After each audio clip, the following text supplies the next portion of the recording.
Welcome back to all of you. Today's our topic is projectile motion.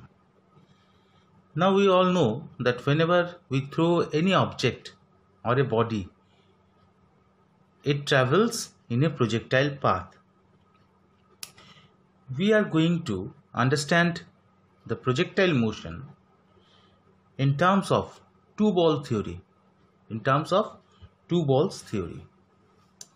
Now in this figure, if I project a ball from the origin O, it traverses through this trajectory and comes at point X again.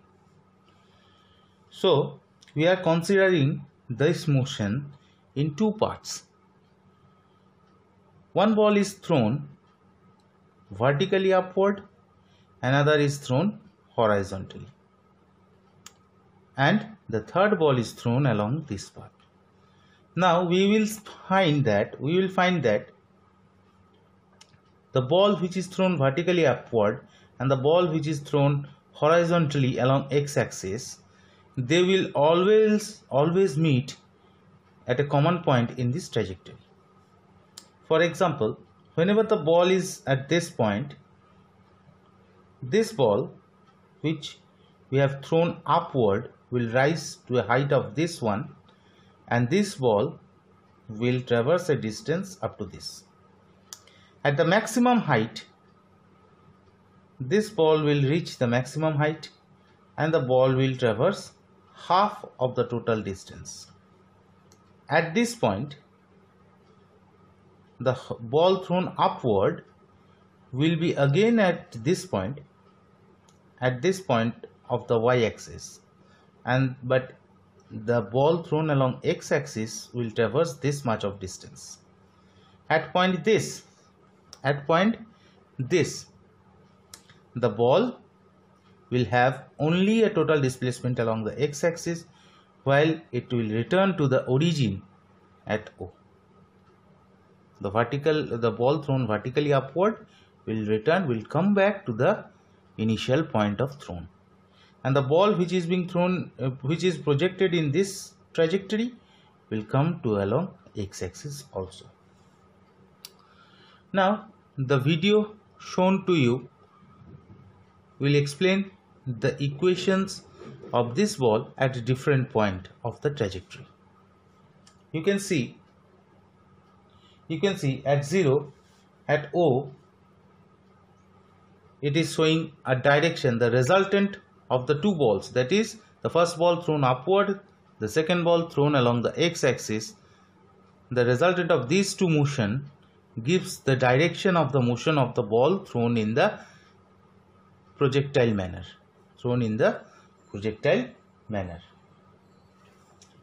So first of all, we must say that let the ball be thrown with an initial velocity. Let the ball be thrown with an initial velocity of u along this direction, making an angle of theta with the x-axis. Let the ball is thrown from the origin O with a velocity of u, making an angle theta with x-axis. Now resolving u into component vector, we will find u cos theta along the positive x-axis direction and u sin theta along the positive y-axis direction, the resultant of which is u, and it is projected at an angle theta with x. Okay, so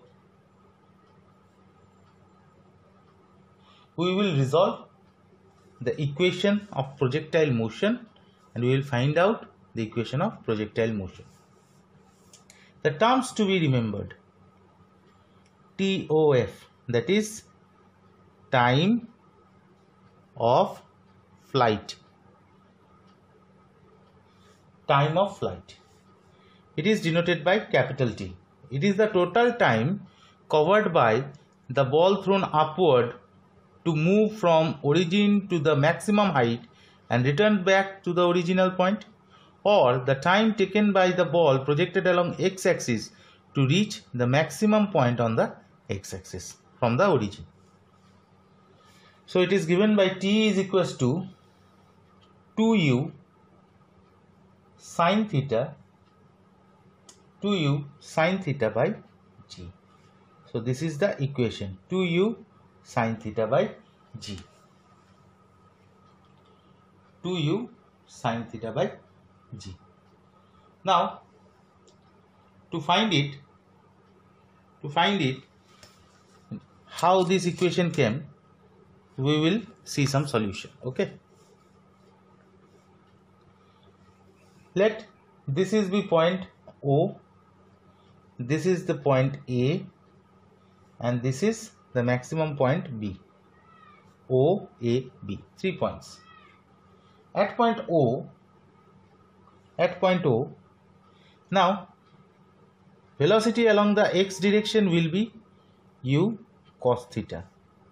Now velocity along the y direction will be u sine theta minus gt. Now why minus gt? Because the body is moving upward and g is working downward. Body is moving upward, so it is minus. Acceleration is taken as minus. At O point, that is the origin, it is 0.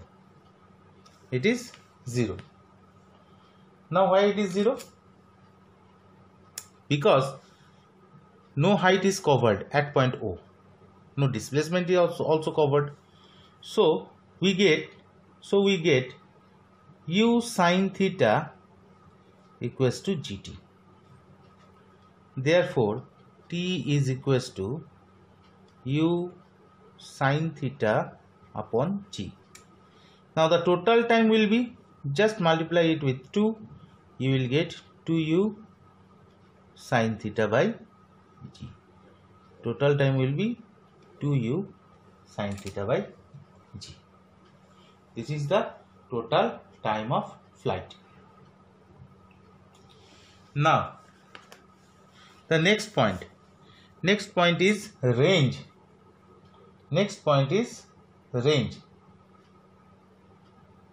So we will calculate the value of range, that is the maximum distance covered along the x-axis. This is the range, denoted by capital R. Now range, that is the displacement along the x-axis, and it is given by velocity along x-axis into total time of flight. Now velocity along x-axis is u cos theta and total time is 2u sine theta by g.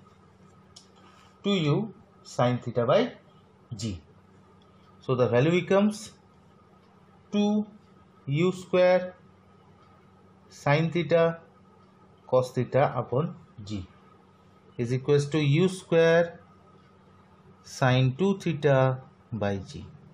So this is the maximum range covered in a projectile motion.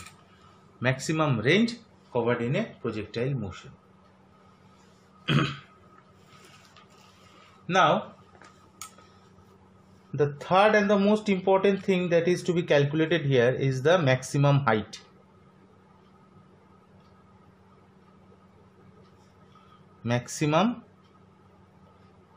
Attained, that is denoted by capital H. Maximum height attained will be this at point A. A is the maximum height attained. On either side of A, you can see it is gradually decreasing. The height along y-axis is gradually decreasing. So the maximum height is at A. So we have to calculate the value of H. Now, putting the formula again, we get at point A, at point A, we have 0 equals to u square minus 2gh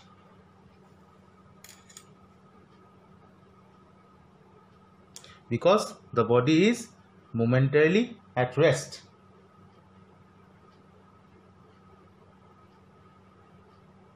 The body is momentarily at rest, and at the maximum point it momentarily stops and then returns back to the original point. So this is the value. So we get h equals to us square by 2g. Now what is the value of us square? Us square is equals to u square sine square theta by 2g. So the value of h is equals to u square sine square theta by 2g. So these are the three most important. Number one is total time of flight, it is 2u sine theta by g. Then the range, that is the maximum displacement along x-axis, r equals to u square sine 2 theta by g. And the maximum height, h, it is calculated by these equations. We get h equals to u square sine square theta by 2g. So these are the equations. Have a look.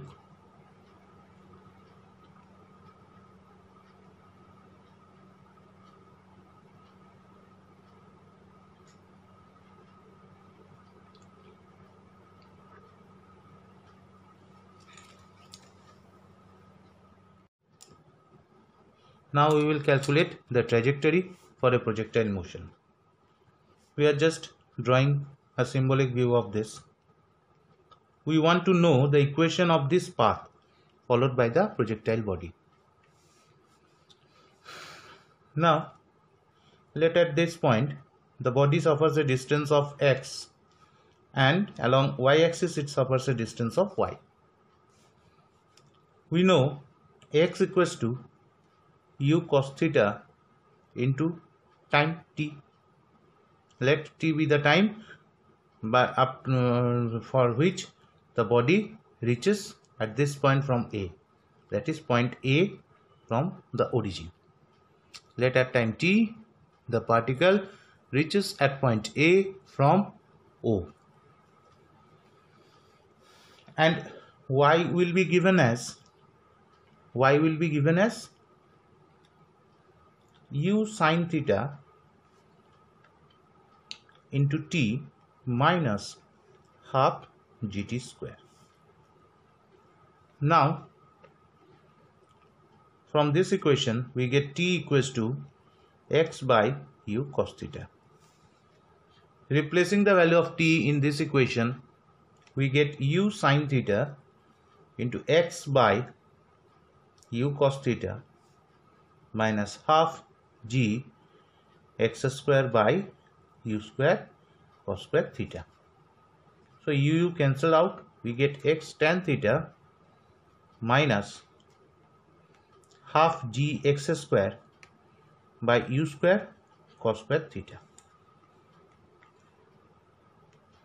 If we take x tan theta in common, it becomes 1 minus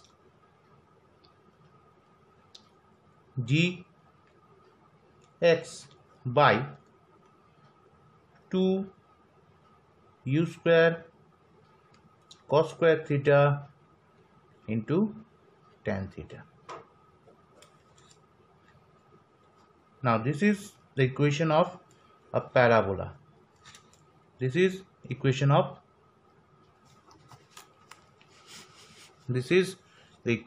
a parabola.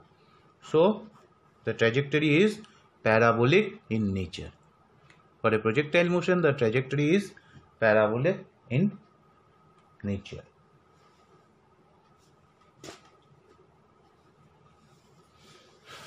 Now we can use different form, because in MCQ you may not use this value, you may have to use another values.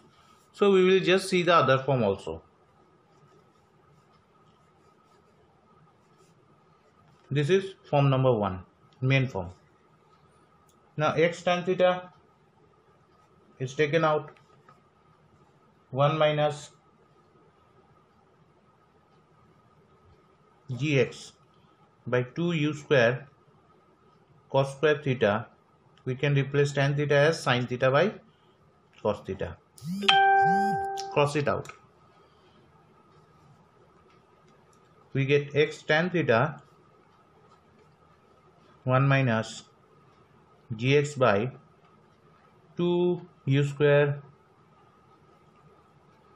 sin theta and cos theta. It will be 1 minus gx by u square into sin 2 theta.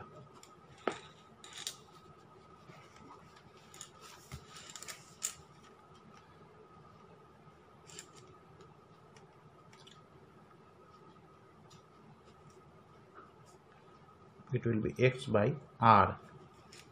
Why it is r? Because r equals to u square sin square theta by g.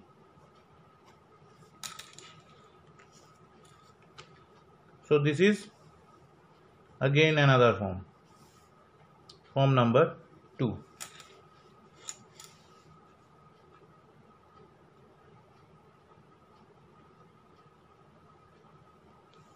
Also we can have y equals to x tan theta minus gx square 1 plus tan square theta by 2 u square. You can calculate this one also by putting and interchanging the values. So today we got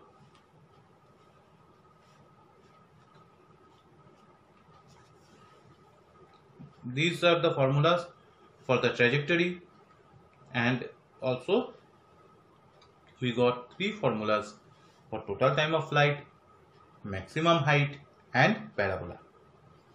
Remember these, we will do numericals in our next video. Thank you very much. Thank you. Please like, comment and share my video.